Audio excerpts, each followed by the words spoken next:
Okay, ಇನ್ನು BK Sangamesh ಹೇಳಿದ್ರಲ್ಲ, ಭದ್ರಾವತಿ ಶಾಸಕ ಮುಂದಿನ ಜನ್ಮದಲ್ಲಿ ಮುಸ್ಲಿಮಾಗಿ ಹುಟ್ಟಬೇಕು ಅಂತ. ಮುಸ್ಲಿಮರಲ್ಲಿ ಮರು ಜನ್ಮ ಅನ್ನೋದೇ ಇಲ್ಲ. ಯತ್ನಾಳ್ ವಾಗ್ದಾಳಿ ನಡೆಸಿರೋದು.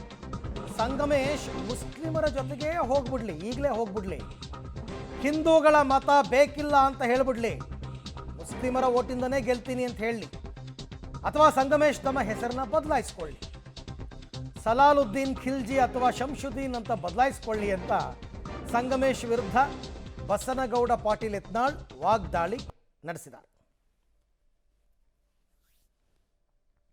ಮುಂದಿನ ಜನ್ಮ ಇಸ್ಲಾಂದಾಗ ಇಲ್ರಿ.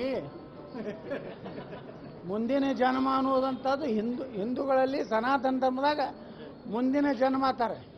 ಇಸ್ಲಾಮದಾಗ ಹಿಂದೂಗಳನ್ನು ಕೊಲೆ ಮಾಡಿ ಬಾ, ಸೀದಾ ಜನ್ನತ್ಗೆ ಹೋಗ್ತೀವಿ. ಜನ್ನತ್ತದಲ್ಲಿ 72 ಸುಂದರಿಯರು.